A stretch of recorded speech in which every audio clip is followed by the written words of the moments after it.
Dobrý den. Můžu se vás zeptat, jste asi bezdomovec, veďte? Bohužel. Jenom se vás zeptám, jakou hodnotu pro vás má 50 korun třeba?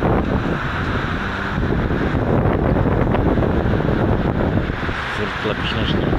Co si za to koupíte?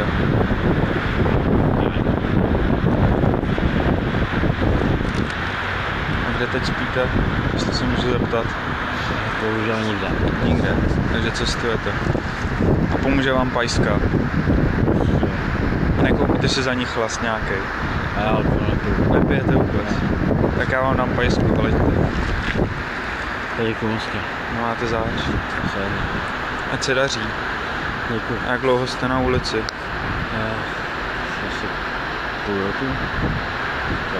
A chtěl byste mi říct, co se stalo? Nebo...